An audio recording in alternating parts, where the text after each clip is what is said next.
memoderatori webinar persiapan skripsi angkatan 59 Politeknik Statistika SIS pada pagi hari ini yang akan dinarasumberi oleh Pak Takdir. Selamat pagi, Pak. Sebelumnya izinkan saya memperkenalkan diri terlebih dahulu. Saya Wiwin Sri Mulyani, mahasiswa Diploma 4 Komputasi Statistik Peminatan Data Science.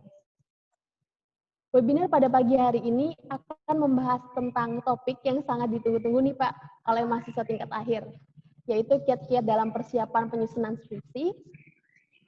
Sebelum kita memulai, izinkan saya membacakan CV pemateri kita pada pagi hari ini. Bapak Takdir merupakan dosen sekaligus sekretaris Prodi Komputasi Statistik di Politeknik Statistika SIS.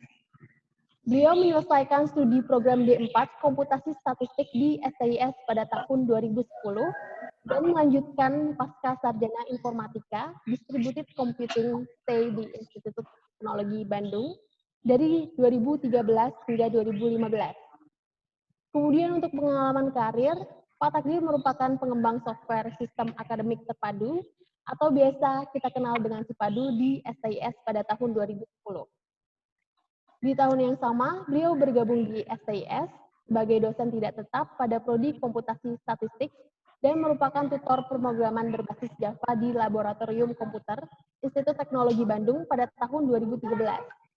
Kemudian selama di SIS, beliau mengawali karirnya sebagai dosen tetap pada Prodi Komputasi Statistik dari 2015 hingga sekarang.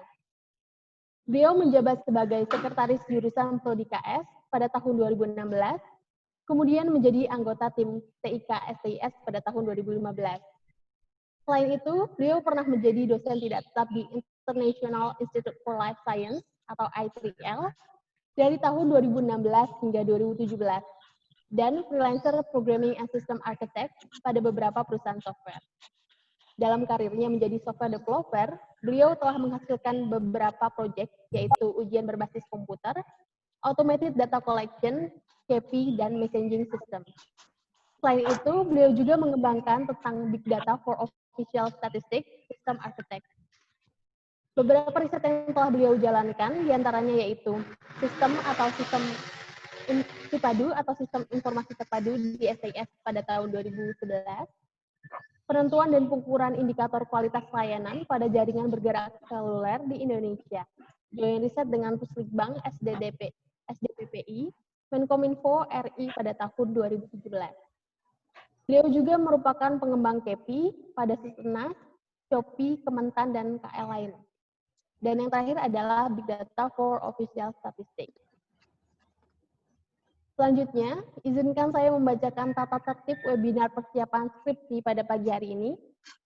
Yang pertama, peserta webinar harap mengganti username dengan format nama underscore NIM format NIM underscore nama lengkap. Peserta wajib mematikan audio dan menghidupkan kamera. Peserta diperbolehkan untuk menghidupkan audio apabila akan berinteraksi dengan pembicara. Bagi peserta yang ingin bertanya, boleh menggunakan fitur raise hand atau mengetik pertanyaan di fitur chat. Peserta diperbolehkan bertanya apabila sudah dipersilahkan oleh moderator. Peserta hendaknya menggunakan kata-kata yang sopan saat bertanya maupun saat memakai fitur chat. Baiklah, langsung saja, karena pastinya teman-teman sudah tidak sabar nih Pak. Saya persilahkan kepada Pak Takdir untuk menyampaikan materi pada pagi hari ini. Oke, terima kasih Wiwin. Selamat pagi dan Assalamualaikum untuk angkatan 59 ya. Angkatan 59 Prodi KS. Ya, kemarin ada undangan pembekalan sebenarnya, tapi ini perlu saya jelaskan dulu, pembekalan nanti akan diberikan oleh Prodi ya, secara resmi ya, mungkin 2 atau 3 minggu ke depan ya. Nah, makanya saya bilang materi kita kali ini adalah diskusi ya. Saya akan sharing beberapa pengalaman ya, sebagai dosen ya, dalam membimbing skripsi, kemudian pengalaman bagaimana mahasiswa mengerjakan skripsi, dan beberapa pengalaman-pengalaman riset lain yang juga saya peroleh dari kuliah. Ya. Oke, jadi seperti itu mungkin diskusi kali ini ya. Jadi sifatnya bukan sosialisasi ya, karena sosialisasi resmi nanti akan disampaikan sendiri oleh prodi ya, secara resmi kepada mahasiswa. Ya. Oke, jadi di sini saya coba rangkum beberapa bahan-bahan yang pernah saya gunakan ya, dan termasuk apa ciri khas ya, ciri khas atau bagaimana sih penyusunan skripsi yang terdahulu ya, yang mulai dari tahun 2015 ya ke atas. Nah, tapi untuk tahun ini nanti tentunya kalian menunggu informasi resmi ya yang ditetapkan oleh prodi ya.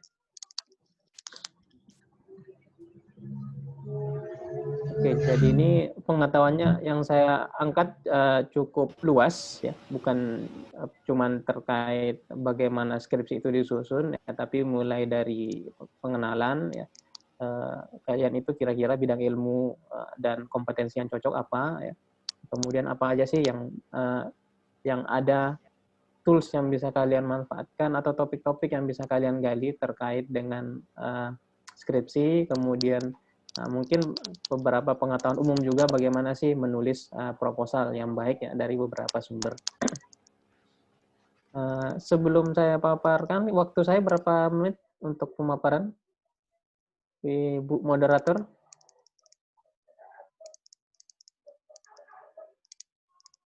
Berapa menit ya? Hingga 9.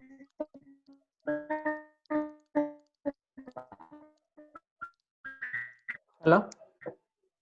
Agak putus-putus suaranya.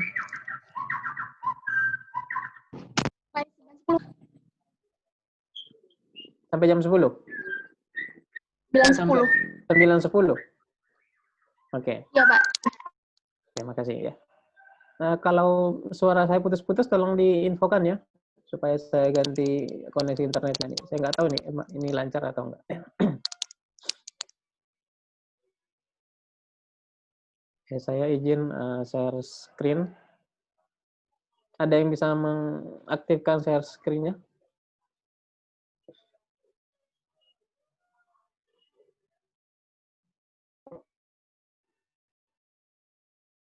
Ya, ada yang bisa mengaktifkan share screen saya? Hostnya siapa nih hostnya? Baik, Pak.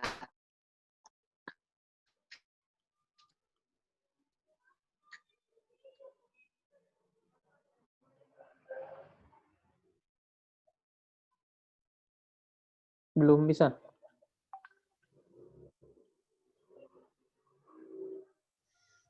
Hostnya di sini ada Ketut Dika, mungkin bisa mengaktifkan share screen-nya, di enable.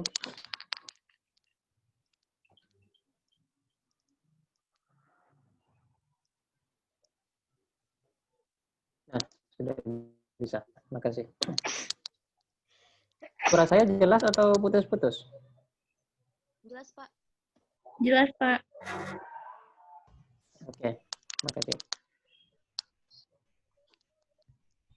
Oke, kita lihat dulu apa sih kurikulum yang ada yang berkaitan computing. Di sini saya banyak membahas computer science. Kenapa? Karena data science itu masih tergolong baru ya. Meskipun nanti juga mungkin saya akan paparkan beberapa bahan-bahan tentang data science. Tapi yang sudah mature kurikulumnya adalah computer science, di mana kalian sebenarnya ada di area abu-abu nih ya, antara computer science dengan statistik ya. Nah, atau ada lagi yang baru data science. Ya. Nah, kita lihat kira-kira bagaimana sih pemetaan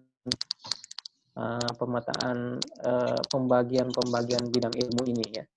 Nah, ini saya ambil sumbernya dari ACM ya. Nah, di sana dia sudah menjelaskan apa sih beda-beda istilah. Ada yang namanya computer science yang mungkin yang sering kalian dengar ya.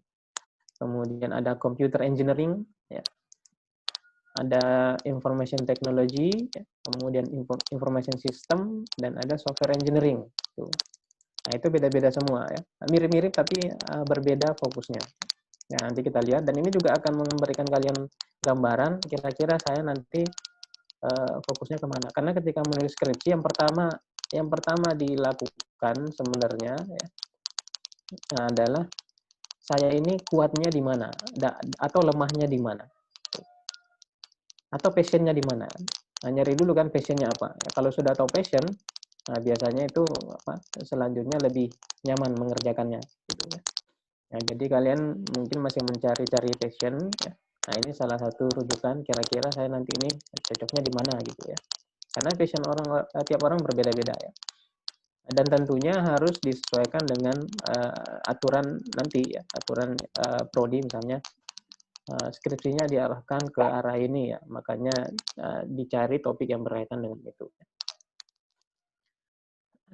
Nah, ini dulu ya, 2, scientist versus engineer. Sebenarnya dari peminatan kalian sudah agak kelihatan. Ada data scientist, ada sistem informasi, dan sistem informasinya itu plan-nya ke depan akan merubah menjadi sistem data engineer ya. Jadi ada data scientist dan data engineer. Nah, ini di dunia akademik ini memang dua hal yang berbeda ya, scientist dan engineer ya. Kalau di bahasa Indonesia kan agak aneh juga nih, scientist kan ilmuwan gitu ya.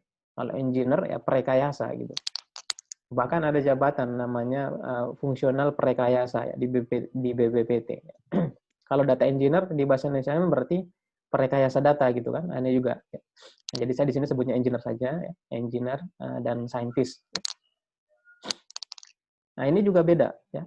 Kalau scientist itu dia mencari fenomena bagaimana sesuatu terjadi. Ya. Nah, sedangkan kalau engineer bagaimana menerapkannya atau menyelesaikan sebuah masalah. Nah, itu dua sudut pandang yang berbeda. Makanya mungkin di topik skripsi juga ada dua jenis seperti ini. Ada yang kalau gampangnya begini, yang saintis itu lebih ke teorinya lah. Kalau bahasa gampangnya, dia lebih ke teorinya ya. Baca paper, dapat permasalahan, ya, kemudian mencari solusinya, ya, merancang algoritmanya misalnya, gitu. Atau mencari menurunkan rumusnya, ya, menemukan teori baru. Gitu. Nah, itu saintis ya. Nah, kalau engineer dia lebih ke praktikal ya. Dia lebih ke praktikal, ada masalah nih ya, masalah sistem informasi ya. Kira-kira bagaimana arsitekturnya. Nah, jadi kalau sudah berkaitan dengan desain arsitektur, ya itu biasanya engineer ya. Bagaimana membuat aplikasinya ya. Kemudian bagaimana penerapan teknologinya itu. Nah, ini dua hal yang berbeda ya. Nah, jadi saintis itu dia lebih ke fundamental teorinya ya, kemudian engineer bagaimana menerapkannya. Ya. Sama dengan kuliah data mining gitu kan. Kuliah data mining ada yang senang dengan rumus-rumusnya ya. Nah, rumus-rumusnya, kemudian mencari formula-formula. Ada juga yang senang mengopreknya ya, menggunakan software ya, bikin skripnya gitu. Itu yang tadi yang ke teorinya adalah saintis ya. Kalau yang senang mengopreknya, membuat rumus, formula, menggunakan software, ya WK dan sejenisnya, ya, itu adalah engineer. Atau membuat sistemnya, ya, itu adalah engineer. Nah, itu minimal dua hal yang bisa kalian kira-kira passion kalian kemana ya, saintis dan engineer. Nah, dan kalau dilihat dari bentuk kita, Politeknik Statistika STS, ya, itu vokasi ya. Vokasi itu lebih ke praktikal sebenarnya. Dan kalau dilihat yang dibutuhkan di bidang kerja juga adalah engineer gitu ya. Kalau saintis biasanya tempatnya di lab, gitu kan? Setelah lulus lab ya, mencari teori baru, meneliti gitu ya. Nah, tapi kalau engineer dia berhadapan dengan masalah ya, mencari tahu solusi masalah tersebut berbasis sistem informasi ya, kemudian memberikan menyelesaikan solusinya ya. Nah, itu ya. Jadi mungkin ya cocoknya yang kalian buat nanti atau yang kalian teliti itu diarahkan ke engineer gitu ya. Ada masalah ya, kemudian bagaimana menyelesaikannya atau bagaimana mengimplementasikannya gitu. Nah, jadi fundamental teorinya itu agak dikurangi porsinya. Nah, kalau di akademik ya, universitas ya, nah itu memang lebih ke saintis. Nah, itu makanya mata kuliah kalian juga disesuaikan ya. Disesuaikan supaya porsi prakteknya itu lebih banyak ya. Ya, jadi saintis itu membuat sesuatu untuk dipelajari ya. Jadi output dari saintis itu untuk dipelajari, untuk menjadi rujukan, ya, untuk menjadi textbooks ya. Nah, sedangkan engineer itu belajar untuk membangun ya. Engineer itu belajar yang mempelajari apa yang dihasilkan oleh saintis untuk membuat sesuatu yang mengimplementasikannya. Nah, ini ya. Ini kira-kira perbedaan mendasar ya. Kelewat satu. Oh ya, ini ya. Ya, jadi lebih ke solusi permasalahan ya. Kalau engineer ini ya lebih ke mencari solusi permasalahan ya, cari masalah yang relevan ya. Kemudian ketika ada masalah relevan, engineer ini juga bertugas mencari kira-kira masalah ini bidang pengetahuan apa yang cocok yang berkaitan dengan masalah ini ya. Ya, karena bisa aja sebuah masalah keywordnya itu beda, solusi keywordnya beda dengan masalah itu sendiri. Contohnya apa ya? Nah, misalnya ada permasalahan lah sistem bisnis proses di sistem informasi kepegawaian misalnya. Bisa jadi solusinya itu kalian jangan mencari solusi sistem informasi kepegawaian ya, atau sistem informasi kepegawaian yang baik. Tapi bisa saja solusinya tidak ada kata-kata kepegawaiannya, tapi memang arsitektur itu cocok untuk menyelesaikan masalah itu atau cocok diadopsi ke permasalahan tersebut. Nah, itu yang disebut dengan body of knowledge ya. Ilmunya apa ya, yang cocok untuk masalah tersebut. Nah, itulah tugas engineer tadi ya. Ketika ketemu masalah ini, tugasnya mencari bidang ilmu apa sih yang terkait dengan masalah ini ya. Belum tentu keywordnya ya, tetapi tadi ya, bisa dari hal yang lain. Bisa dari misalnya ada sistem informasi sistem informasi inventaris, tetapi polanya sama, bisa diadopsi diterapkan untuk menyelesaikan sistem informasi kepegawaian. Nah, bisa saja seperti itu ya. Oke. Nah, kemudian tadi ada IT. Nah, ini lebih detail masuk ke bidang komputer ya. Apa saja sih yang ada di bidang komputer? Ini grafiknya dari bawah dulu, dari sumbu ini dulu, sumbu Y ya. Yang pertama, dan di bawah ini adalah komputer hardware dan arsitektur. Ya. Hardware-nya, ya. Lebih ke hardware-nya dan sistem operasinya. Ya. Kemudian sistem infrastruktur, ya. Lebih ke infrastruktur ya. Jaringannya, ya. Kemudian pengaturan server dan lain-lain. Ya. Kemudian yang di tengah adalah metode ya, teknologi-teknologi yang digunakan dalam software ya, dan metode pengembangan software. Nah, itu kan kalian bisa bedakan ya. Ini sistem informasi dan hardware-nya ya, bagaimana RAM. Ini kalian banyak pelajari di PTI mungkin ya. Bagaimana RAM terkoneksi dengan CPU dan seterusnya. Kalau infrastruktur ini banyak kalian pelajari di jaringan ya. Kalau ini software metodologi, ini banyak kalian pelajari di Perancis ya, perancangan sistem informasi ya. Apa saja metode pengembangan software, teknologi-teknologinya. Application technology ini banyak kalian pelajari di programming ya. Oke. Kemudian organizational issue and information system ini banyak kalian pelajari di Perancis juga ya. Apa saja sih, bagaimana sih menganalisis masalah sistem informasi yang ada di sebuah organisasi ya. Kalau ini programming. Ini kan. Kemudian yang sumbu X-nya, yang sebelah kiri adalah lebih ke teori. Semakin ke kiri semakin ke teori. Yang kanan lebih ke praktek. Yang kiri saintis, yang kanan engineer. Nah, kalau ada peminatan IT atau kata-kata IT ya, jurusan IT ya, itu lebih ke kanan gitu ya. Dia tidak banyak ke teori. Dia tidak banyak ke teori dan dia tidak menyentuh hardware. Nah, dia tidak menyentuh komputer hardware. Tetapi lebih ke sini ya. Nah, lebih ke sistem infrastruktur ya. Nah, kemudian teknologi aplikasi ya, software dan lain-lain. Kalau sistem informasi ya, SI ya, Ini ada teori sedikit, ya, ada teori, tapi teori yang dipelajari adalah bagaimana menyelesaikan masalah di sebuah organisasi berbasis sistem informasi. Kemudian prakteknya, ya, ini software metodologi, ya, sampai dengan sistem infrastruktur, tidak menyentuh hardware juga. Gitu. Nah, kemudian ada computer science. Nah, ini prakteknya sedikit, ya, tetapi teorinya yang banyak. Ya. Nah, jadi kata computer science itu, atau kalau kalian lihat jurusan computer science, ya, di luar negeri, kalau di Indonesia namanya ilmu komputer, itu lebih banyak ke prinsipal teorinya. Ya. Kemudian ada juga computer engineering. Nah, ini banyak ke hardware. Nah, ini sepertinya sih nggak cocok dengan kita, karena kita tidak banyak belajar tentang hardware. Gitu kan. Tidak banyak belajar tentang hardware, sistem operasi, dan lain-lain. Gitu. Nah, di kurikulum kalian yang sekarang juga tidak banyak membahas tentang hardware. Ya. Kalau kalian banyaknya ke application technology, ya, software methodology, ya, infrastruktur juga. Ya. Jadi 4 di atas ini yang kalian banyak di kurikulum kalian. Software engineering, ya. Nah, kalau software engineering, dia lebih banyak mengoprek teknologi dan aplikasi, ya. Nah, teknologi informasi dan aplikasi, gitu. Ya.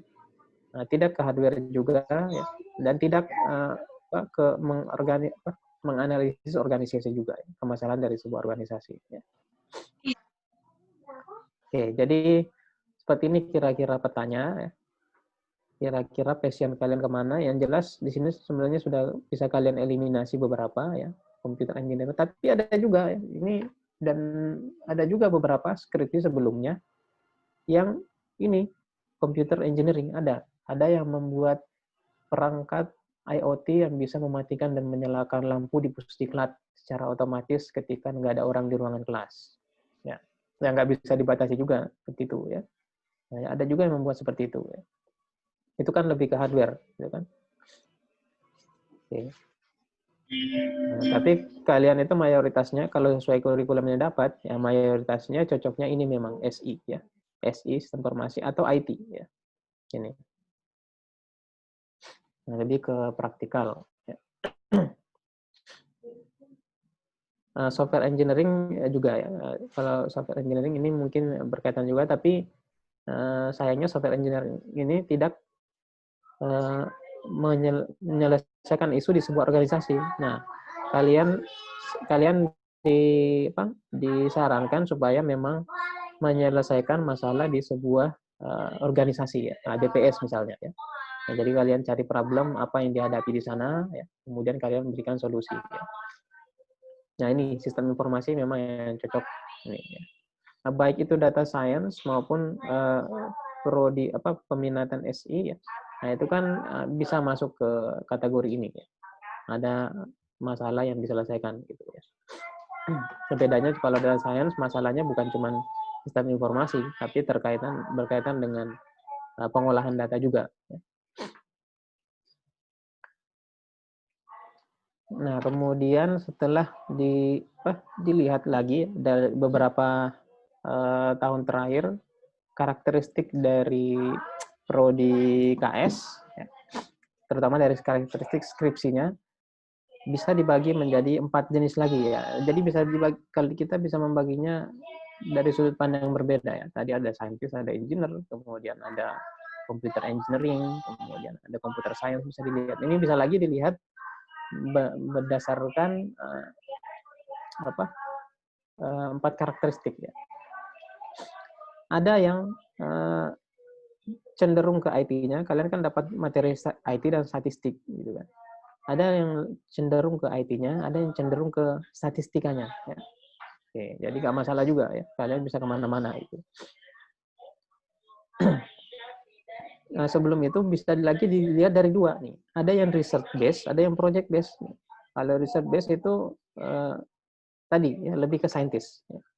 Nah, jadi rujukannya adalah problem yang ada di akademik, ya.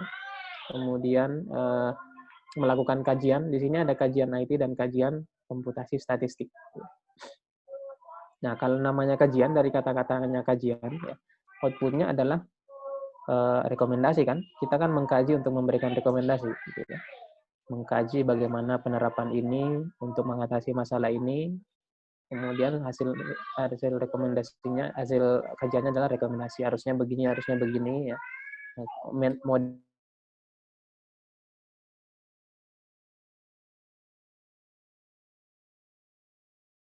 ya membuat sesuatu ya. Di sini ada pengembangan sistem informasi dan aplikasi statistik. Pengembangan sistem informasi yang tidak dibatasi, sistem informasi kepegawaian, ya, data entry, ya. Dan pengembangan aplikasi statistik, ya, membangun misalnya art scripting, ini masuk ke sini. Ini membuat ya, lebih ke engineer. Outputnya ya jelas, kalau mengembangkan aplikasi ya outputnya aplikasi atau sistem atau prototype. Ya. Nanti tinggal dievaluasi aplikasinya apakah benar efektif atau enggak. Bagaimana di atas, apakah bisa divalidasi rekomendasinya tersebut? Nah, tentu saja kalau memvalidasi apakah rekomendasi ini baik atau tidak, itu agak susah, meskipun ada metodenya, misalnya oleh expert, benar nggak rekomendasinya. Makanya yang diperhatikan ketika kajian adalah, benar nggak dia mengikuti langkah-langkah kajian yang baik. Itunya yang bisa diperhatikan. Sehingga nanti dipastikan rekomendasinya itu relevan. Gitu. Oke. Ini dua karakteristik. Ya. Kemudian tadi dibagi lagi menjadi kajian. Ya. Ada kajian IT, ada kajian statistik. Ya. Nah, kalau kajian IT, nah ini contoh-contohnya penerapan teknologi IT baru. Ada teknologi IT ingin diadopsi, ya, misalnya blockchain, ya kan, nah, atau yang lain. Ya. Nah, blockchain, apalagi teknologi baru sekarang, ya. IoT, ya, ingin diterapkan pada sebuah survei tertentu. Kira-kira bagaimana? Nah, itu kan outputnya belum tentu software, tetapi begini loh cara yang baik gitu ya. Nah, kalau digunakan, kalau ingin diterapkan, misalnya kegiatan ini bagusnya menggunakan pendekatan ini. Gitu. Nah, itu outputnya adalah rekomendasi ya. Nah, tentu saja ya, perlu mengikuti langkah-langkah kajian yang baik ya. Perlu mereka benar nggak masalah ini di organisasi tersebut ya. Kemudian sehingga tercipta rekomendasi itu. Ya.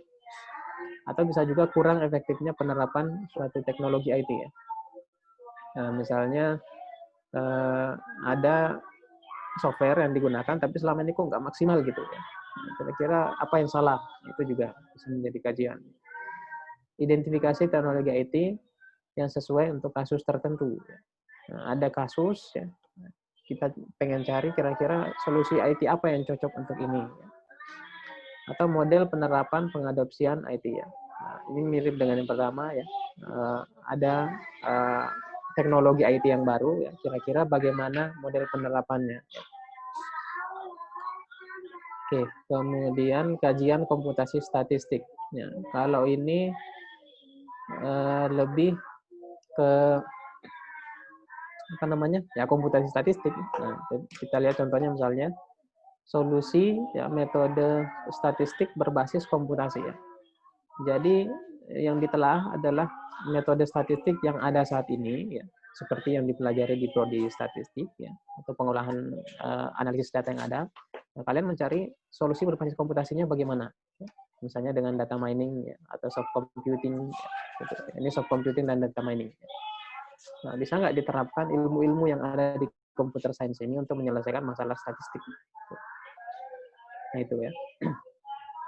Nah, jadi bisa hybrid, kolaborasi antara metode statistik dengan algoritma komputasi. Makanya di sini kalian perlu pelajari juga metode statistik yang ingin diselesaikan ya. Dan mempelajari algoritma komputasi ya. Nah, data mining beserta algoritma-algoritmanya. Nah, di sini juga termasuk big data analytics. Ya. Jadi analisis big data ya. Karena misalnya analisis big data untuk menghasilkan official statistik. Ya, karena big data itu untuk mengolahnya yang melakukan pendekatan computer science, tapi yang dihasilkannya harus memenuhi kaidah-kaidah statistik. Nah, itu kan. Nah, itu jadi intinya di sini perkawinan antara metode komputer ya dan metode statistik. Kajiannya seperti itu. Nah, bagaimana dengan pengembangan sistem informasi yang membuat ya? membuat sistem informasi ya.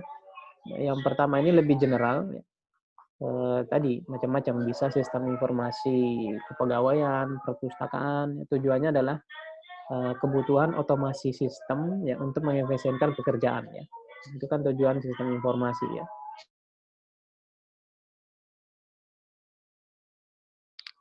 Atau sistem pendukung ya, sistem informasi manajemen ya, kepegawaian, inventaris, sistem informasi keuangan ya, arsitektur, jaringan, keamanan, dan database menjadi pertimbangan. Ya, tentu saja ketika membangun sistem, nah ini yang diperiksa ya. Nah, jaringannya bagaimana, arsitekturnya ya, keamanannya ya, database-nya, rancangannya gitu. Nah, ada juga pengembangan aplikasi statistik. Nah, kalau ini lebih ke aplikasi pengolah data ya. Misalnya membuat aplikasi semacam R gitu ya, untuk mengolah data. Mengimplementasikan algoritma yang sudah ada ya, menjadi script atau bisa dijalankan di R, SPSS dan lain-lain. Ya. Nah ini yang dilakukan pengembangan aplikasi statistiknya. Atau pengembangan keterbatasan aplikasi statistik yang ada. Ya mungkin sudah ada sekarang aplikasi statistik ya, tetapi perlu ditingkatkan, ditambah algoritmanya misalnya ya, metodenya di-improve. Gitu. Nah kalau ini memang agak berbeda dengan di atas ini, fokus ke statistiknya. Kalau dia fokus ke implementasi algoritmanya, maka yang di-assess adalah algoritmanya, bukan keamanan database-nya gitu ya. Yang berbeda ya. Ini slide lama ya, yang mungkin yang baru nanti juga akan di-share oleh Prodi ya, tema-tema yang baru ya, yang kekinian ya. Nah, meskipun di sini sudah ada big data ya, open data. Ya. Nah, ini lebih teknis lagi. Kalau tadi gambaran besarnya, ketika kalian mencari apa saja sih yang topik-topik yang ada itu banyak sekali sekarang ya. Yang berkaitan dengan statistik ya. Itu banyak ya. Misalnya yang bawah ini ya, fokus yang bawah ini misalnya solusi big data ya, itu macam-macam. Big data itu macam-macam. Kalian bisa fokus ke analisisnya. Kalau ke analisisnya berarti kalian tidak mikirin bagaimana ngumpulin datanya kan. Tapi ambil aja datanya yang sudah ada terkumpul ya. Yang dilakukan BPS atau STS atau PKL misalnya. Kemudian kalian data mining ya, kira-kira insight apa yang bisa dikeluarkan dari big data ini yang bisa sebagai suplemen atau alternatif official statistik atau statistik yang dihasilkan BPS. Ada juga open data ya. Ini berkaitan dengan diseminasi. Bagaimana supaya statistik yang dihasilkan BPS mudah untuk diakses oleh banyak orang. Gitu kan. Itu kan open data ya. Itu agak berbeda. Itu lebih ke sistem informasi. Gitu kan. Oke, di sini banyak ya topik-topik yang spesifik di BPS pun banyak ya. Nah, mungkin nanti Prodi juga akan men-share apa saja yang berpotensi untuk menjadi topik skripsi.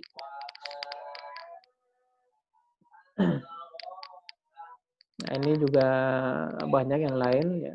Bahkan sekarang sudah, kalau dulu mungkin masih pengolahan data ya, data berupa numerik ya. Beberapa tahun terakhir sudah masuk ke teks ya, pengolahan berbasis teks. Dan beberapa juga sudah menyentuh image ya, pengolahan gambar. Ya, image processing ya. KSA misalnya kan. KSA berarti itu kan menganalisis data berupa image ya. Nah, mungkin nanti beberapa sudah masuk ke pengolahan video ya. Nah, bagaimana misalnya perilaku mahasiswa di dalam YouTube, itu kan menganalisis video gitu ya. Nah, bisa aja ke depannya seperti itu. Nah, mulai menyentuh ke data-data yang sudah tidak terstruktur. Nah, kemudian ini juga diharapkan memanfaatkan software yang telah disediakan BPS. Sebenarnya BPS juga sudah banyak software yang ada di sana ya. Misalnya produk-produk Microsoft ya, di sana ada ya. Nah, itu nanti juga akan diusahakan supaya kalian bisa memanfaatkan ya. Termasuk datanya ya. BPS kan juga sekarang mengumpulkan big data ya. Yaitu bagi yang ingin big data analytics ya bisa memanfaatkan itu. Nah, kemudian tadi kelupaan big data itu juga bisa infrastruktur ya. Kalau big data infrastruktur itu lebih ke sistem informasi ya. Bagaimana membangun sistem crawling, kemudian bagaimana menyimpan data crawling tersebut ya supaya muat, ya. Kemudian bagaimana supaya aksesnya cepat, gitu ya. Sama-sama big data, tetapi fokus penelitiannya beda. Oke. Ya ini banyak ya survei, terutama di BPS kan dia terkait dengan survei ya bisa juga survei manajemen tools ya. KPI ya. Misalnya KPI itu juga banyak penelitian tentang KPI ya, mulai dari dulu pengintegrasian ya, kemudian sudah ada juga yang merembet misalnya versi webnya ya, versi iOS-nya ada juga yang seperti itu ya. Nah, kemudian kalau dulu data entry ada yang membuat data entry berbasis suara ya supaya nggak mengetik lagi di keyboard, ada juga yang seperti itu, macam-macam lah, macam-macam topik yang bisa. Tapi tadi lebih memang ke mengatasi masalah ke engineering ya. Ini banyak topik-topik nanti mungkin yang bisa dilihat ya. Kemudian tentunya kalian akan membuat judul gitu kan. Ini masih aturan lama ya. Nah, nanti yang terbaru mungkin ya bisa seperti ini atau bisa juga beda ya. Nah, jadi judul itu adalah statement ringkas dari topik utama yang diteliti. Membuat judul itu sebenarnya tidak mudah, gitu kan? Karena di situ judul itu harus minimal mengandung keyword-keyword penting yang kita teliti. Kemudian dengan membaca judul itu sebaiknya orang sudah tahu gitu ya. Riset ini meneliti tentang apa fokusnya gitu ya. Oke.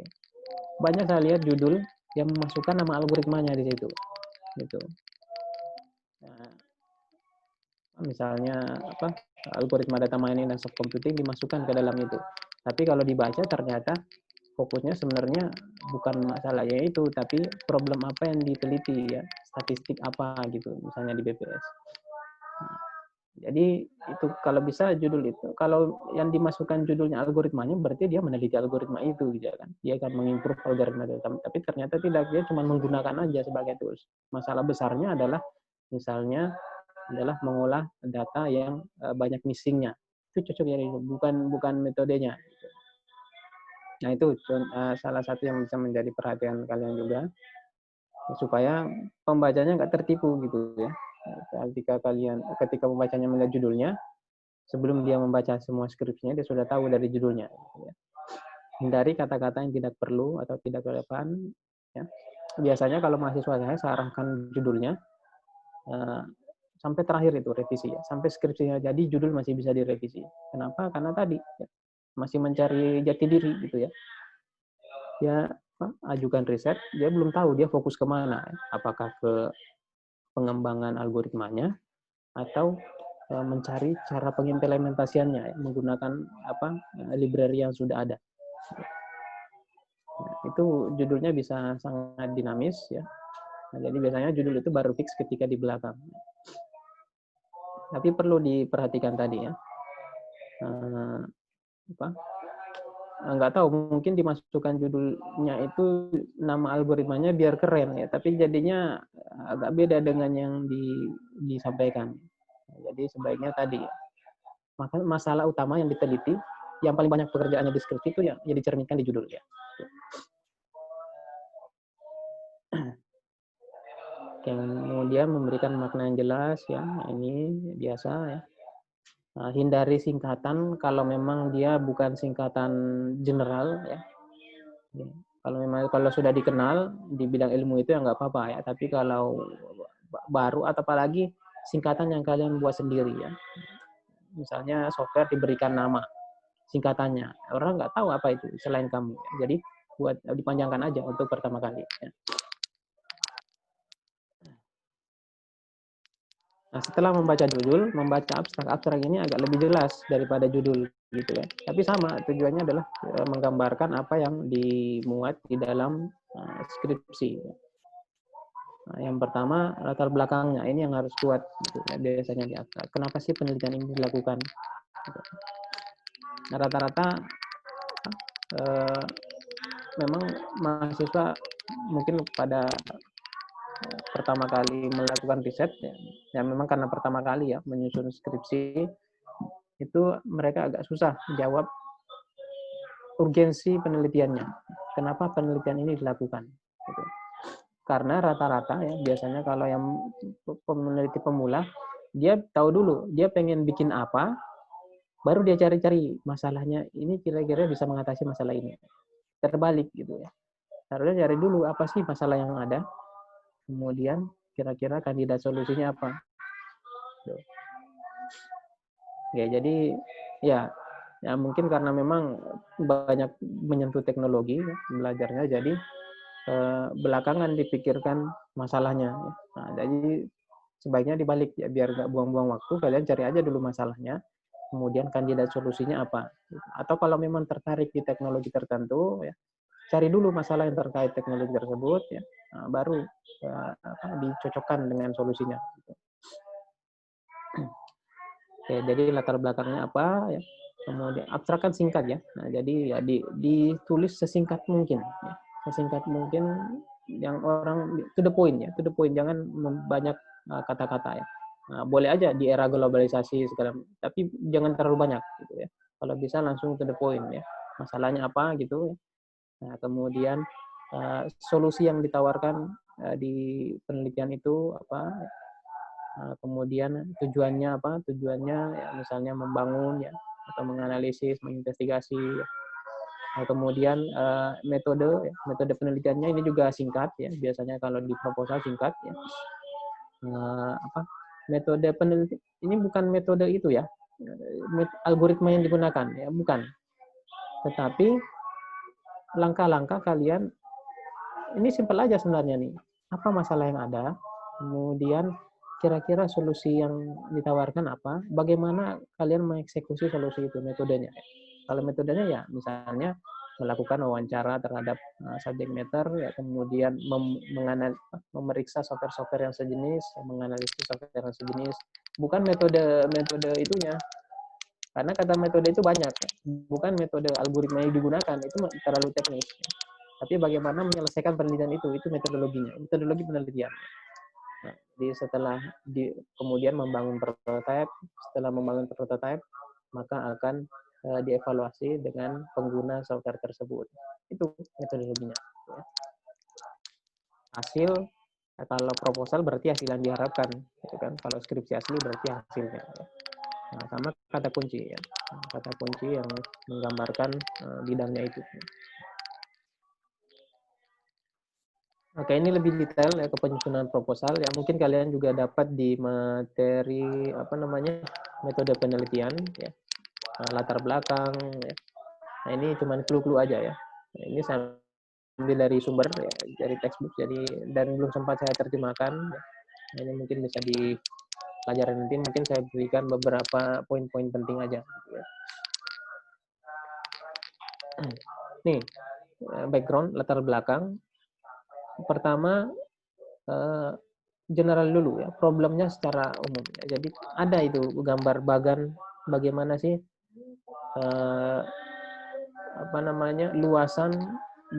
luasan wawasan dalam menulis proposal.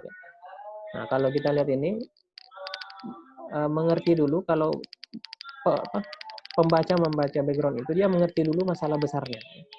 Nah, makanya biasanya diceritakan dulu dari luas ke detail. Survei adalah ini ya, kemudian kegiatan PKL, dan kalian kan menulis proposal bukan untuk dibaca oleh mahasiswa STS saja atau dosen STS ya. Jadi istilah-istilah yang yang tidak lazim di mahasiswa lain selain STS itu sebaiknya dipanjangkan untuk pertama kalinya ya. Misalnya PKL. Banyak kadang langsung menulis PKL, padahal karena dia menganggap yang baca adalah mahasiswa STS saja, padahal sebenarnya skripsi itu untuk siapa aja. Jadi PKL itu harus dijelaskan dulu ya. Apalagi misalnya skripsinya banyak membahas tentang PKL. Jelaskan dulu PKL itu dilaksanakan kapan gitu. Karena beda-beda PKL tiap kampus gitu ya. Nah, jadi general dulu ya. Nah, baru ke lokal skenario ya, ke yang lebih teknis ya. Yang lebih detail ya. Jangan sampai yang di atas sudah langsung menembak teknologi detailnya ya, tapi tidak ada penjelasan yang umumnya. Nah, ini sama lah yang dipelajari di metode penelitian ya. Oke, kemudian ini permasalahan ya, identifikasi masalah ya. Kemudian tujuan ya. Nah, ini mungkin saya skip aja yang ini. Nah, ini salah satu metode untuk mencari akar permasalahan, namanya root cause analysis. Kalian bisa baca, kalian bisa lihat contoh-contohnya. Ya. Nah, ini ada contoh satu, ya, saya udah lupa nih apa maksudnya. Nah, ini misalnya ada permasalahan, ya, mahasiswa memperoleh nilai mata kuliah yang rendah, ya, atau nilai ujian yang rendah. Ya. Setelah investigasi awal,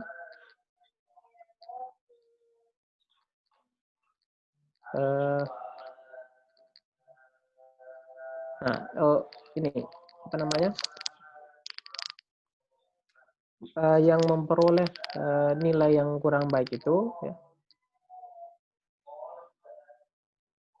yang ujian di akhir, ya. Ini final period ya, yang ujian di akhir ya. Ya. Kemudian setelah diinvestigasi lagi, ya, ujian di akhir ini berarti yang telat maksudnya ya. Oke, kemudian setelah diinvestigasi lagi, ya, mereka kurang fokus, ya, yang telat itu ya. Nah, diteliti lagi, ya. Nah, kemudian diinvestigasi lagi secara terus-menerus ya. Kehilangan fokus tersebut disebabkan karena mahasiswanya kelaparan, gitu kan. Oke. Sehingga root cause-nya yang menyebabkan testing score itu adalah kelaparan. Ya. Oke.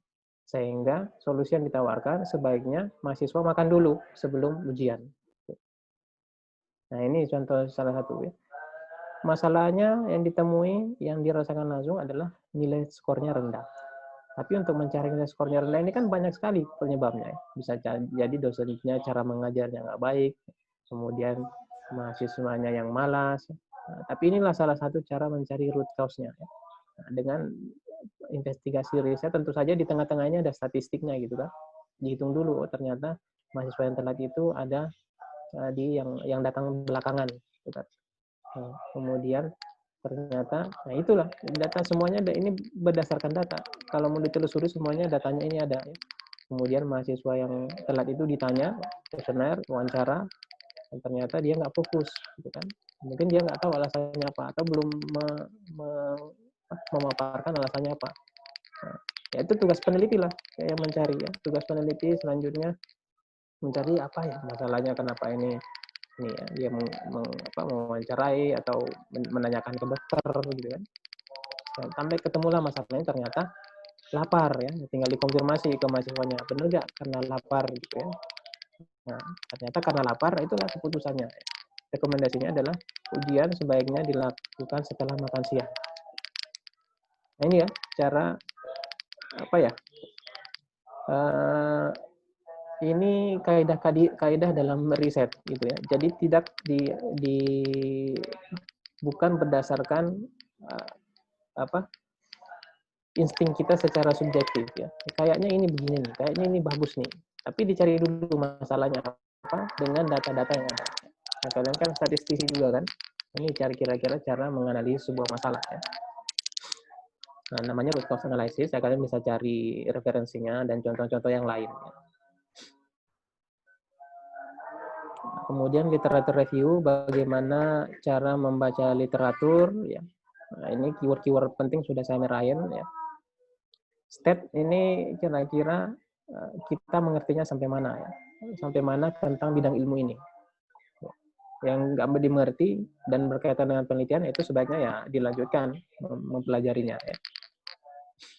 Kemudian apa saja yang sudah diketahui atau sudah diriset orang lain atau peneliti lain. Oke. Apa yang sudah diketahui penelitian ini kita harus cari tahu. Ya. Kemudian apa saja yang sudah dikerjakan, ya.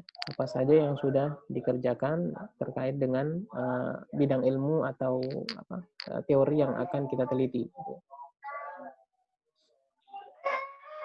Oke. Pertama di sini yang penting, pertama pelajari dulu generalnya, baru fokus ke yang teknis. Ya. Misalnya kalian mempelajari tentang optimasi algoritma data mining. Tentu saja kalian harus tahu dulu fundamental data mining itu. Ya. Baca lagi, belum tentu kalian paham selama ini data mining itu apa. Nah, baca aja dulu data miningnya. Nah, setelah itu tentang optimasi, ya, nah, di sana banyak ya.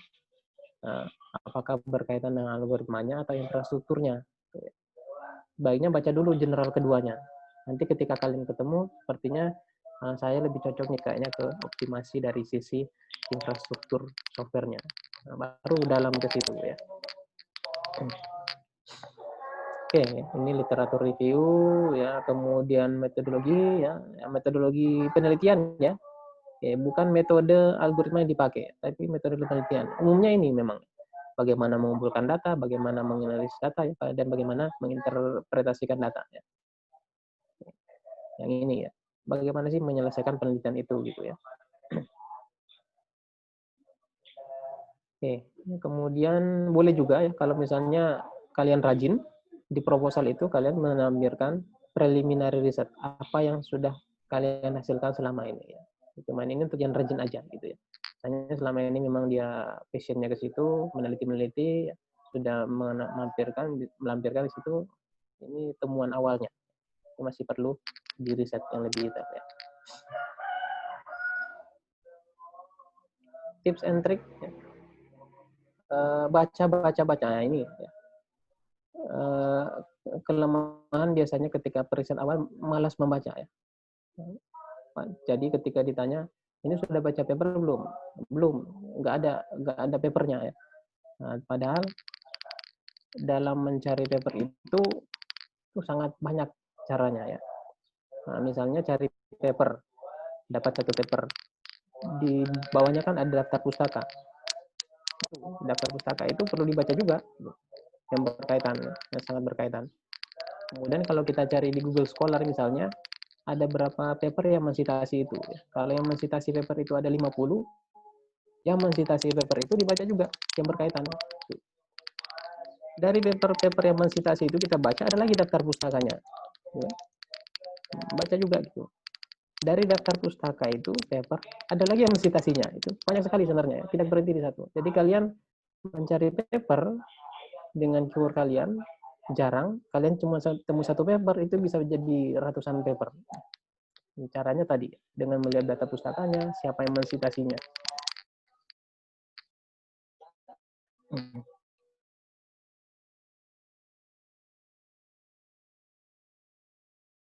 Stopnya baru bisa mengenai.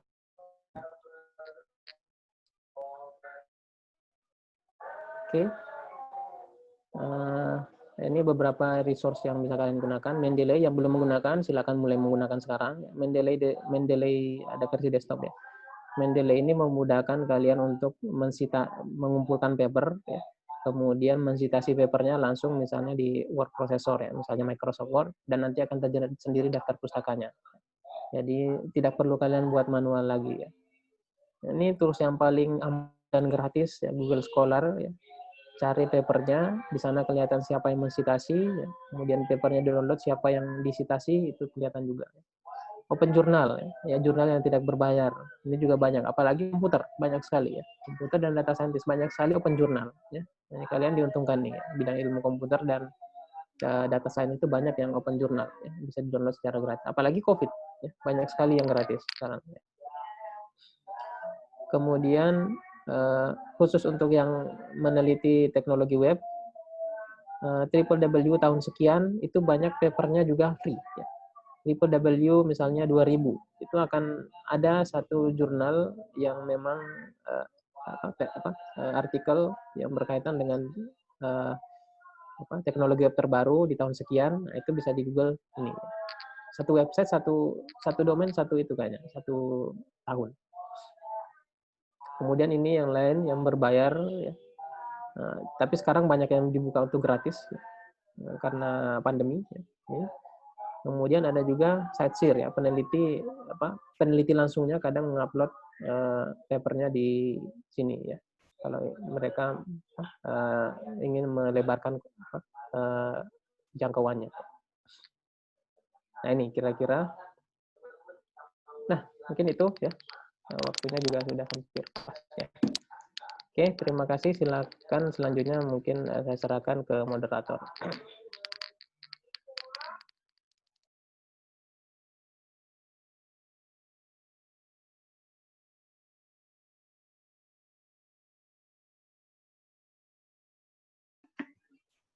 Enggak sih.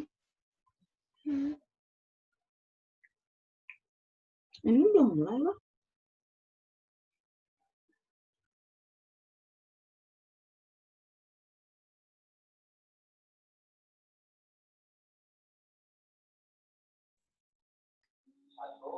Halo, moderatornya mana?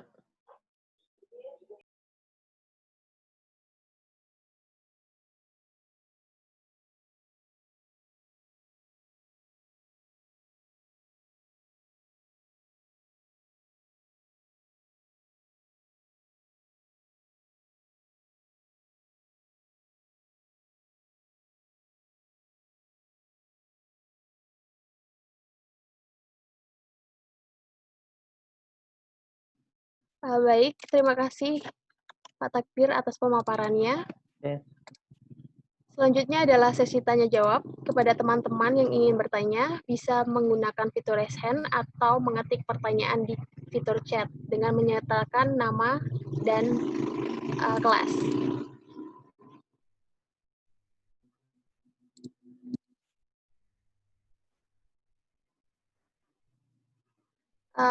Untuk pertanyaan yang pertama, Pak, dari teman-teman, apakah sudah ada jadwal tentang pengajuan topik dan dosbing, Pak? Dan kalau boleh tahu mekanismenya itu seperti apa? Dan apakah berbeda antara prodi komputasi statistik dan statistik, Pak? Wah ini pertanyaan lebih keras ini. Kalau tahun lalu itu lakukan sosialisasi itu semua lengkap di sana, jadwalnya apanya, dan kalian bisa bertanya juga. Ya tahun ini mungkin kira sama lah akhir September. Kemudian masalah kedua, apakah beda komputasi dengan statistik? Saya nggak tahu kalau statistik bagaimana, komputasi bagaimana, tergantung mereka masing-masing ya. Prodinya masih ikuti aja prodinya, gitu kan? Kalian kan prodi KS, saya ikuti prodi KS-nya. Oke. Baik, Pak. Terima kasih. Selanjutnya pertanyaan yang kedua, Pak. Kapan ujian komprehensif dilaksanakan, Pak? Apakah sudah ada jadwalnya?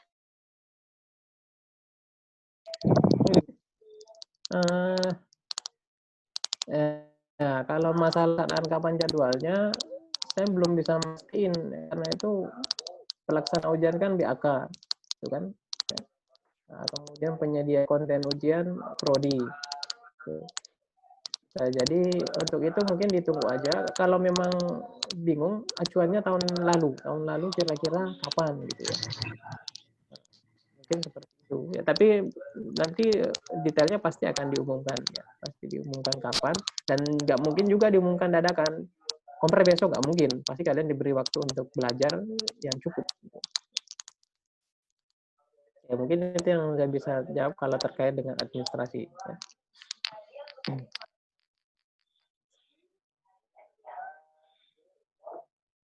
Baik, Pak. Selanjutnya pertanyaan dari Zenda Oka Briantiko dari 4 SD2. Izin bertanya, Pak, apakah topik skripsi harus berkaitan dengan BPS, STIS, atau lembaga terkait? Lalu pertanyaan yang berbeda dengan webinar kali ini untuk ujian komprehensif. Oh, ini yang tadi, Pak. Jadi, apakah topik skripsi harus berkaitan dengan BPS, STIS, atau lembaga terkait? Oke. Ya, memang dulu dulu-dulunya itu ya skripsi diarah berkaitan dengan apa yang dikerjakan atau apa yang ada di BPS gitu ya. Nah, tapi belakangan ya memang dari 2 tahun belakangan itu ya, ada juga yang membuat solusi statistik untuk instansi pemerintah lain. Ya. Oke, ada juga yang seperti itu. Ya. Nah, kalau tahun lalu bisa, ya berarti kira-kira seperti itu ya diizinkan. Ya. Nah, untuk tahun ini ya nanti seperti biasa menunggu informasi dari Prodi ya berdasarkan hasil keputusan. Ya. Tapi kalau pengalaman seperti itu ya, memang banyak yang berkaitan dengan BPS, ya, STIS. Ya. Nah, tapi tidak menutup kemungkinan ada juga yang berkaitan dengan masalah problem terhadap isu-isu atau permasalahan terkait data di institusi lain, ya. Terutama institusi pemerintah, ya. Misalnya Kementerian Kesehatan, ya. Kemudian Kementerian apalagi Kemendagri, ya. Tuh. Ada juga yang seperti itu ya, selama mengikuti aturan-aturannya. Ketika mereka ke sana minta data, ya harus ada pengantar ya, dari BPS atau STS bahwa dia melakukan penelitian ini. Ya. Kemudian baru mereka diberikan akses data. Kemudian apa feedback yang diterima mereka ya, hasilnya nanti misalnya akan dipresentasikan ya, gitu. Nah, jadi itu ada seperti itu ya. Saya cuma bisa menjawab bahwa ada dan dulu diperbolehkan seperti itu. Ya. Nah, untuk angkatan kalian ya nanti menunggu hasil sosialisasi dan bisa kalian tanyakan ulang lagi, konfirmasi ulang lagi ya.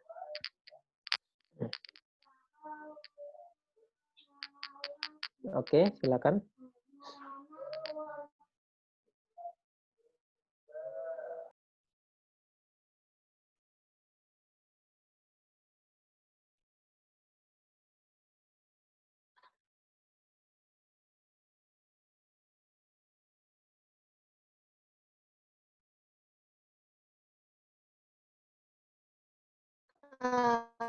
Terima kasih Pak. Pertanyaan selanjutnya dari Hairia.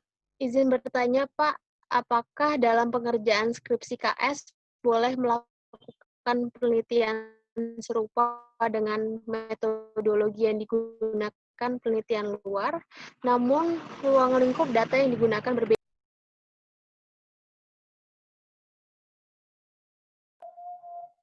Maaf tadi putus. Saya sekali lagi. Baik Pak.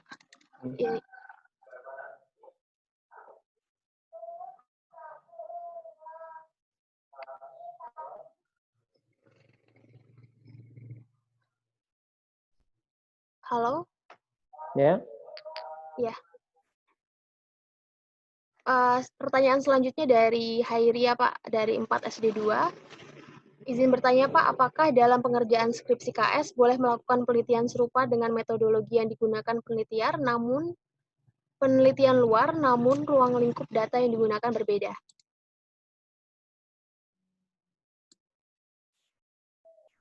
Oh ya, jadi apakah metodologinya sama dengan yang sudah ada atau sudah pernah dilakukan, tapi dengan data yang berbeda? Tentu saja bisa ya.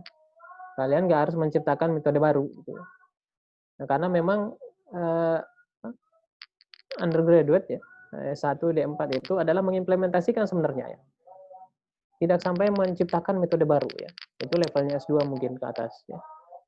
Mengimplementasikan ya. Yang penting, tapi kalian harus paham metode itu bagaimana. Mempelajari metode itu kan nggak sederhana sebenarnya kalau mempelajari mendalam gitu ya. Nah, jadi bisa aja mengimplementasikan atau mereplikat. Orang sudah pernah melakukan itu di kasus yang lain. Ini ada kasus yang baru, mirip, dilakukan hal yang sama. Hasilnya beda apa enggak? Nah, itu melakukan itu saja biasanya banyak hal yang ditemui. Ya. Perbedaan karakteristik data, ya. Perbedaan pengguna, ya. Itu saja banyak bisa temuan-temuan yang diperoleh. Jadi nggak masalah ya seperti itu.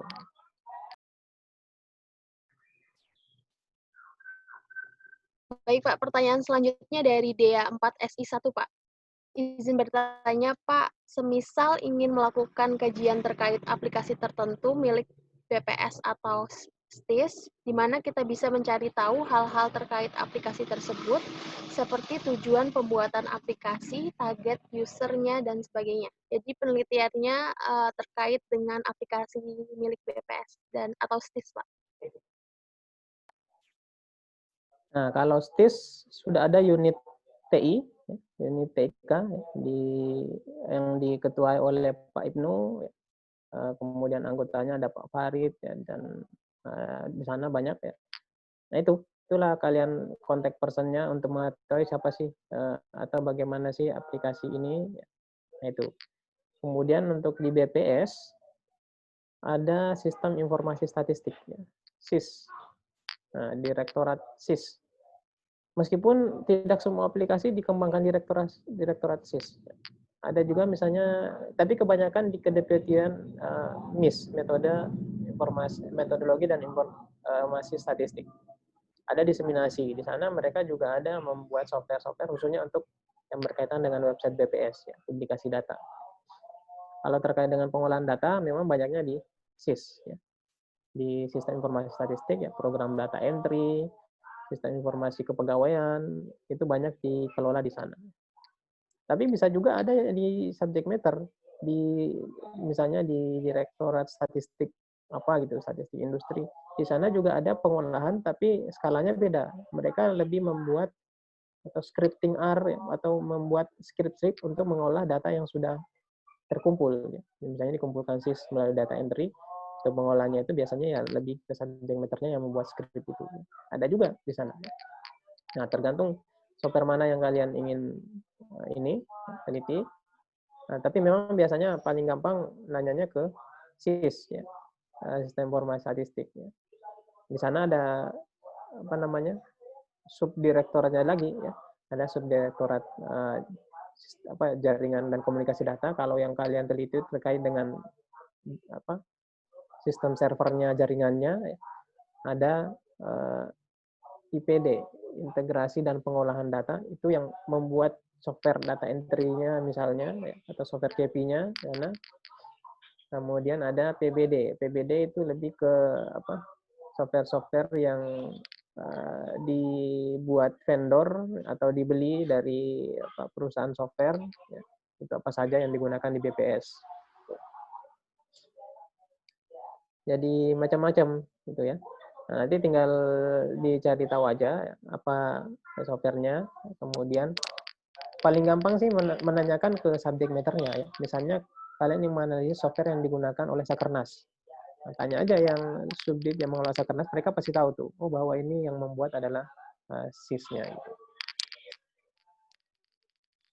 Oke, cukup itu. Gimana? Pertanyaan selanjutnya dari Nuzul, Pak, 4SD1. Izin bertanya, sebenarnya saya masih bingung dalam memasukkan jurnal-jurnal yang akan dilampirkan. Jika kita ingin membuat yang project based, di mana isi project yang baru dan hanya khusus di lingkungan BPS. Yang jurnal mengenai sistem tersebut belum ada. Ini jurnal yang dilampirkan tentang sistemnya kah atau mengenai algoritmanya ya, Pak? Karena alasan untuk membangun itu untuk memudahkan pekerjaan di BPS, Pak. Ya, seperti yang tadi saya paparkan, ketika kalian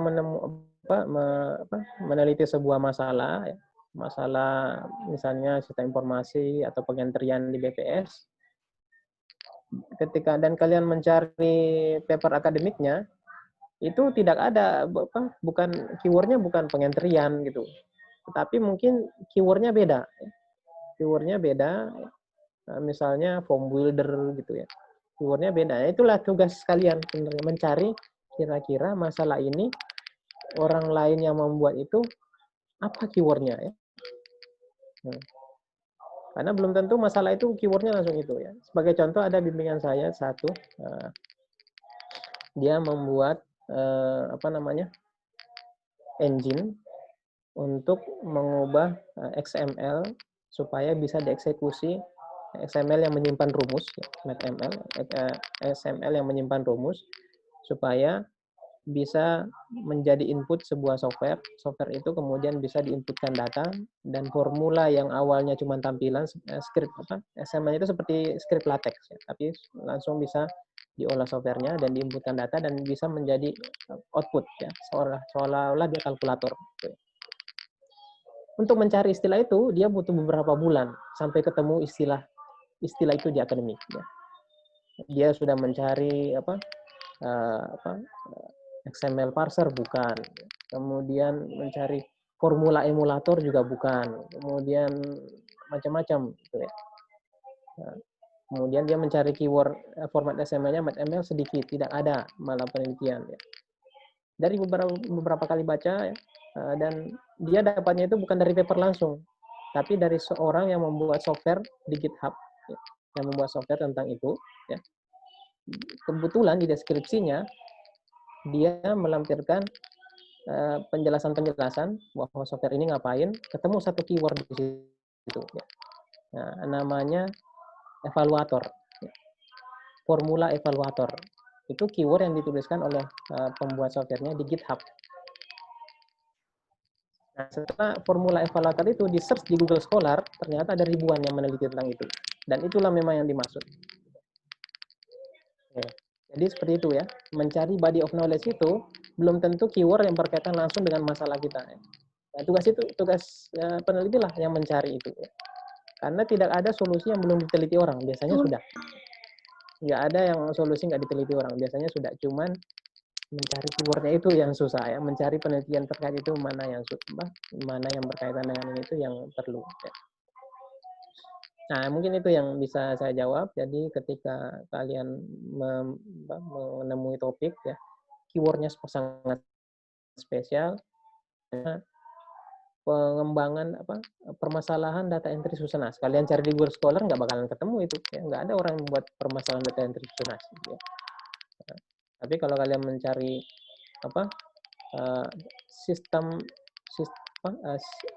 desain sistem data entry mungkin ada. Itu pun bahasa Indonesia. Kalian perlu menerjemahkan ke bahasa Inggris ya. Bukan sekedar Google Translate, tapi apa memang padanannya istilah itu di bahasa Inggris gitu ya. Misalnya form entry builder itu, form builder seperti itu padanannya kalau form entry di program entry di bahasa Inggris ya, pengembangan namanya form builder atau form designer ya, untuk desain data entry-nya. Nah, itulah tugas penelitinya memang ya. Tugas kalian mencari itu. Ya. Oke.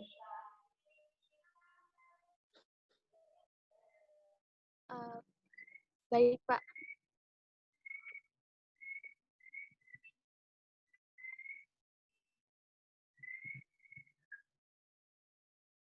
Halo.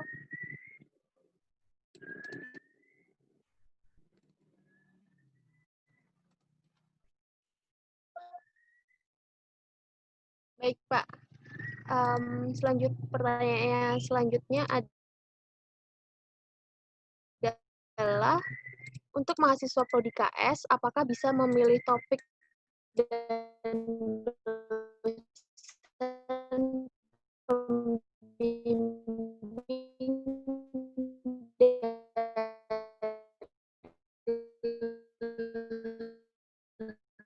jurusan? Terputus tadi yang terakhirnya tuh.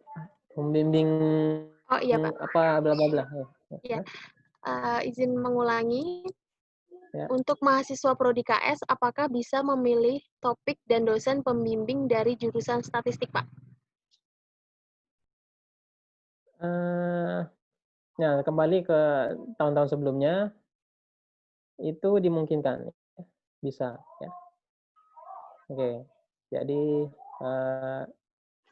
dari tahun lalu pun ada ya, ada yang pembimbingnya dari prodi statistik ya. Oke, jadi apalagi memang topiknya sangat kental dengan statistik ya, misalnya SAE ya. Dia membuat software SAE, tapi kebanyakan adalah mempelajari bagaimana metode SAE tersebut. Nah, itu biasanya dari dosen prodi statistik ya. Itu masih dimungkinkan. Cuman bagaimana mekanismenya, nanti bisa ditanyakan lebih lanjut pada saat sosialisasi skripsi. Ya. Karena kan tentu saja bagaimana mekanisme mengajukannya segala macam ya seperti itu ya nanti pada saat sosialisasi skripsi mungkin disampaikan. Baik Pak. Jadi pertanyaan selanjutnya dari Wafa dari 4 SD2. Jika nanti sudah ditentukan dosbing, skripsinya siapa, bolehkah kita konsultasi ke dosbing lain yang mungkin lebih menguasai topik yang kita angkat? Boleh, ya. Oke. Jadi boleh saja konsultasi dan memang idealnya seperti itu ya. Misalnya pembimbingnya dosen statistik ya. Tetapi di dalamnya ternyata butuh pengetahuan software ya, yang perlu konsultasi ke dosen lain. Itu bisa saja masalah seperti itu ya. Nah, sama seperti tadi ya, mekanismenya bagaimana supaya dosen itu nggak kaget tiba-tiba datang ini kok nanya-nanya gitu ya. Itu nanti bisa disampaikan ke prodi mekanismenya ya. Biasanya ada form dulu, janjian segala macam gitu ya. Mekanismenya ya. Jadi nggak masalah ya konsultasi. Izin Pak, jadi pertanyaan selanjutnya, apabila kita sudah mendapatkan dosbing, lalu ingin ganti dosbing itu bisa tidak Pak? Ganti dosbing. Sebenarnya itu yang dihindari. Kenapa dosbingnya diganti gitu? Kalau topik ganti mungkin oke gitu. Itu dosbingnya diganti, nggak tahu mekanismenya. Kalau tahun lalu tidak ada pergantian dosen pembimbing. Ada pergantian dosen pembimbing sampai akhir dosennya itu terus. Ya. Karena kan bisa juga konsultasi ke dosen lain gitu kan. Nah, nggak tahu kalau itu mekanismenya. Kalau sebelumnya sih nggak bisa ya. Nah, dosennya ya itu sampai terakhir.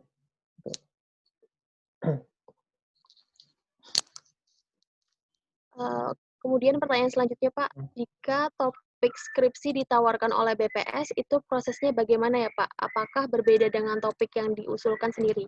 Dan apakah dosen pembimbingnya harus dari BPS?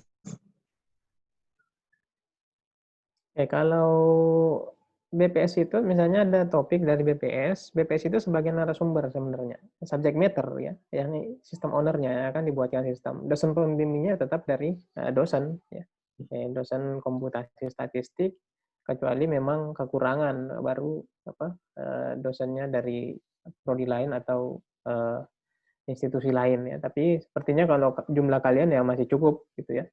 Nah, BPS itu adalah yang sistem owner-nya, ya, narasumber kalian akan bertanya di sana, ya, bagaimana sih masalah yang dihadapi. Ya. Nah, tetapi diskusi akademik dan metode penyelesaiannya, ya, kemudian bagaimana penyusunan skripsinya itu ke dosen pembimbing. Ya. Oke, jadi di BPS itu sebagai narasumbernya.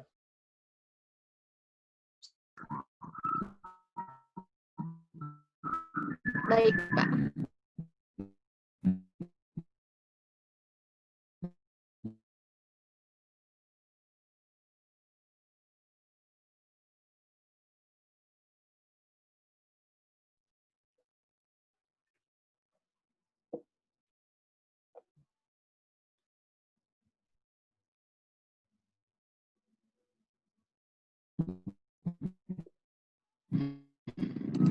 Lalu bersifat proyek, tetapi dan apa yang harus kita perhatikan?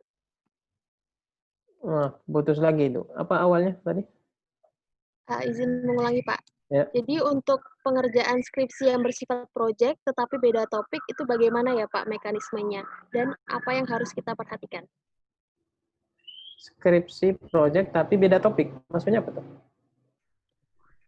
Ya, jadi skripsinya dikerjakan. Jadi ada proyek gitu Pak untuk mengerjakan skripsi tetapi topik fokus dari penelitiannya itu berbeda. Ya. Jadi satu topik dikerjakan banyak orang gitu ya, maksudnya? Iya Pak, tapi fokus penelitiannya berbeda. Itu bagaimana ya Pak? Ya, sebenarnya nggak masalah seperti itu ya. Misalnya ada sistem informasi kan biasanya kalau sistem informasi besar nggak mungkin dikerjakan satu orang, gitu kan? Makanya modulnya dibagi-bagi. Nah, tapi tadi cara membaginya itu caranya harus jelas. Ya. Jangan membagi pekerjaan, tetapi membagi topik. Gitu ya. Nah, misalnya modul pengumpulan datanya. Gitu. Kemudian ada modul analisisnya. Nah, jadi seperti tadi ya, usahakan dibagi karena skripsi itu kan jadinya topik. Gitu ya. Berarti topiknya adalah ya adalah topik pengumpulan data. Ya itulah yang dibahas di skripsinya dan sistem yang dia buat. Gitu ya. Jangan membagi pekerjaan. Ya. Nah, kamu kerjaan ini, kamu kerjaan ini, kamu kerjaan ini, topiknya campur-campur. Nah itu susah nanti susah memisahkan ya, dan akan saling menunggu gitu ya. Nah, tapi di modulnya dibagi berdasarkan topik. Tetap masing-masing dianggap sama seperti biasanya. Mereka masing-masing mengerjakan sendiri-sendiri. Nah, kalaupun ada sistem umum yang dirujuk, tinggal dijelaskan bahwa sistem ini yang dirancang adalah kesepakatan. Adalah kesepakatan antara beberapa mahasiswa. Gitu ya. Biasanya disepakati di sistem besarnya itu disepakati interface-nya gitu ya. Struktur datanya misalnya disepakati. Kalau struktur datanya disepakati kan semuanya bisa jalan. Pengentrian bisa jalan, kemudian yang pengolahan data juga bisa jalan gitu, dengan merujuk ke struktur data yang sama. Tapi tetap yang dinilai adalah masing-masing dikerjakan gitu ya. Jadi nggak masalah ya.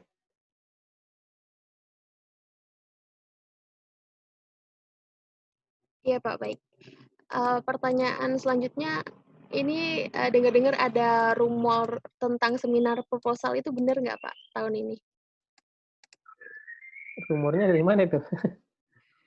Dari kakak tingkat Pak, katanya mau ada seminar proposal gitu. Nah, kalau kepastiannya saya juga belum tahu. Tapi sebagai gambaran, kalau di kampus lain memang ada. Di kampus lain yang mungkin di STS, nggak tahu, belum pernah kali ya. Belum pernah di STS. Kalau di kampus lain ada namanya seminar proposal. Jadi setelah dosen sama mahasiswa, dosennya ditetapkan, mahasiswa berkonsultasi ke dosen, dosennya sudah dapat topik, ya. Nah itu beberapa pekan ke depan akan dilakukan seminar proposal. Tujuannya tadi untuk memberi masukan terhadap proposal yang akan dijadikan penelitian supaya menambah banyak suara. Kalau ini kan cuma diskusi sama dosen dan mahasiswanya, dosen dan dosbing dan mahasiswanya. Itu ditambah dengan peserta lain, baik dari dosen maupun dari mahasiswa ya, untuk meningkatkan atau mungkin ada hal yang terlupa di proposalnya. Nah, itu kalau di kampus lain. Ya. Kalau di STS selama ini belum ada. Tapi kalau nanti kalau diumumkan ada ya ada gitu. Tapi belum tahu kepastiannya ya. Baik Pak. Pertanyaan selanjutnya adalah apakah beberapa pelanggaran dan kesalahan dalam penyusunan skripsi itu seperti apa ya Pak?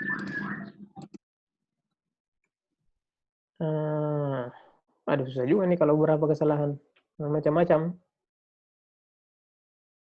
Oke, seperti tadi sebenarnya sudah saya sampaikan dari judul itu ya. Mulai lihat aja dari atas ke bawah gitu ya. Dari judul ya tadi ada yang judulnya tidak menggambarkan isinya ya, misalnya. Kemudian apalagi dari abstrak gitu ya.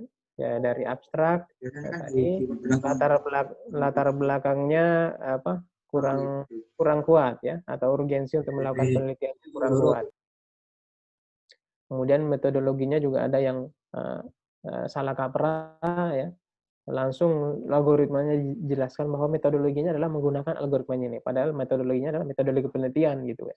Nah, kalau tadi menyusun algoritma, metodologinya adalah ya melakukan penelitian dengan menyusun algoritma, ya, kemudian membandingkan dengan algoritma lain, itu metodologi penelitian. Kemudian hasilnya juga ya, kadang skripsinya sudah jadi, abstraknya sudah jadi, tapi hasilnya lupa ditaruhkan di abstrak. Abstraknya masih mengikuti abstrak yang ada di proposal. Nah, kalau di proposal kan rencana ya, rencana hasilnya seperti ini ya. harapan seperti ini. Tapi kalau deskripsi sudah jadi itu bukan harapan-harapan lagi, sudah gitu ya. Hasilnya adalah mengefisienkan pekerjaan sekian persen itu ya. Itu kalau masalah penulisan ya. Nah, kalau penulisan ya banyak lah yang bisa dikoreksi kalau dari masalah penulisan ya.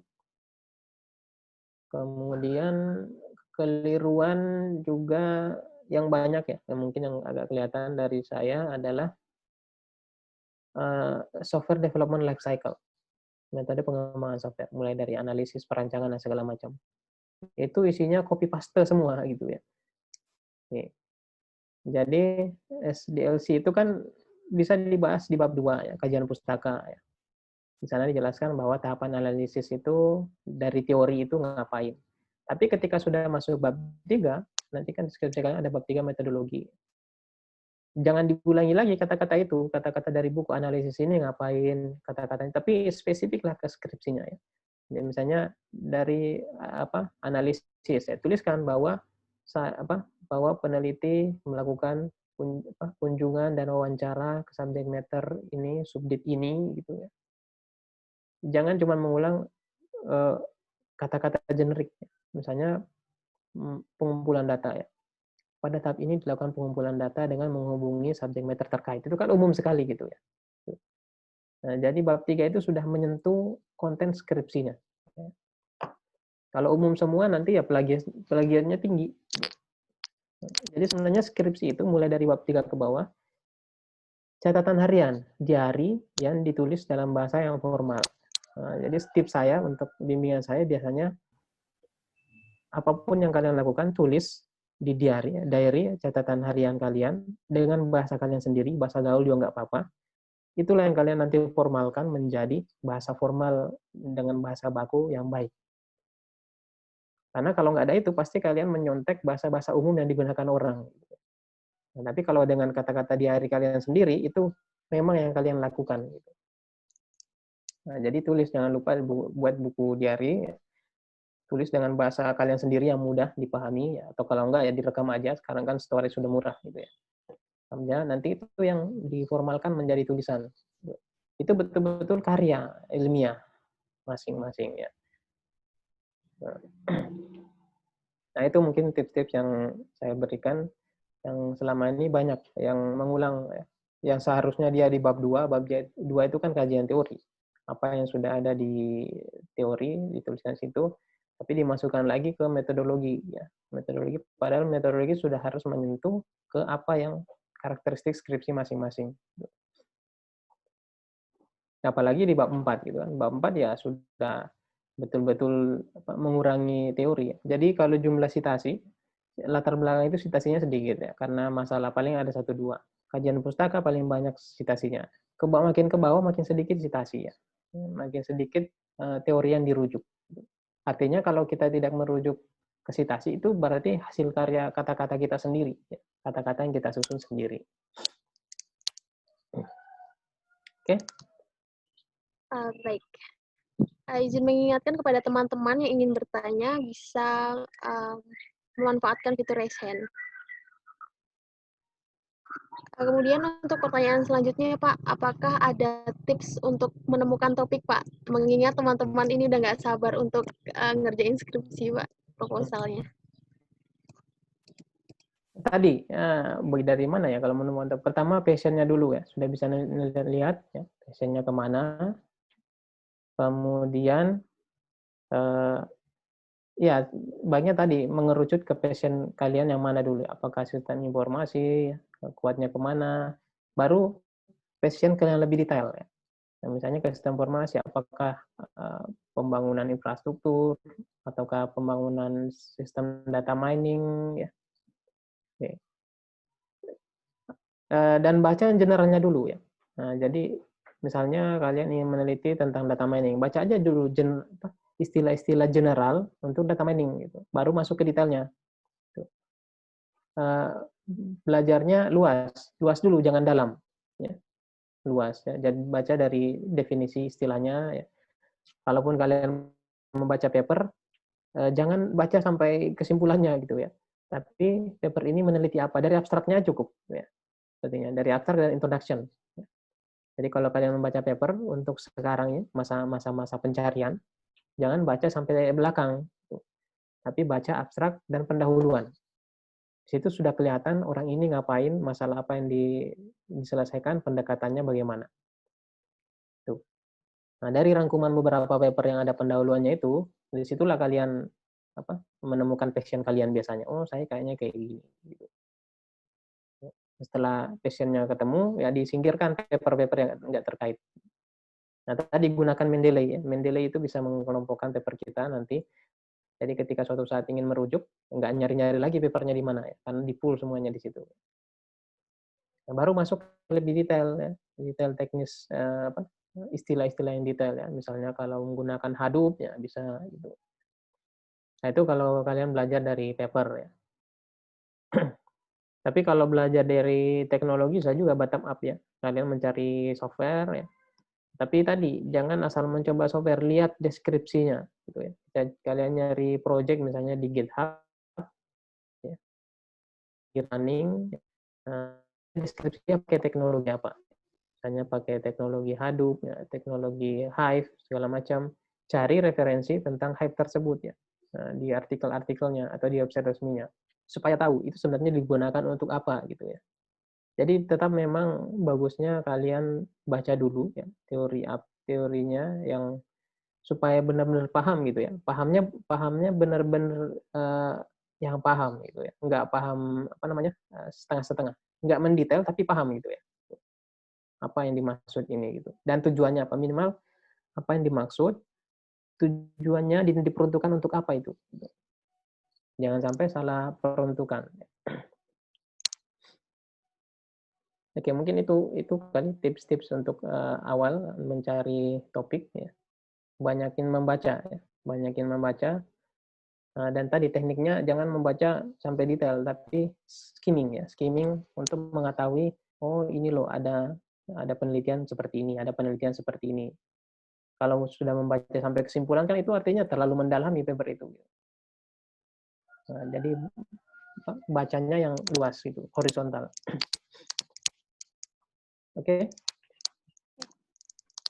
Baik Pak, jadi ada teman-teman yang ingin bertanya lagi, dipersilahkan. Ya, jadi kesimpulannya adalah banyak-banyak membaca ya Pak, untuk menemukan Ya, topik. betul. Soalnya teman-teman ini udah banyak Pak yang sudah menyusun proposal seperti itu Pak. Sebenarnya menemukan masalah itu gampang. Yang susah tadi itu. Masalah ini berkait untuk masalah ini ilmu-ilmu apa yang cocok. Itu yang susah. Masalah nanti gampang. Mungkin prodi nanti juga ngasih banyak masalah. Nah, tapi apa tadi ya? Masalah ini terkait dengan teknologi apa atau ilmu-ilmu mana yang terkait dengan masalah ini itu biasanya yang rumit. Ya, jadi untuk memperdalam pengetahuan itu ya membaca. Gitu. Kalau nyari masalah sih banyak nanti ya topiknya. Apalagi sudah dapat dosbing. Dosbingnya punya banyak banget lagi nanti masalah.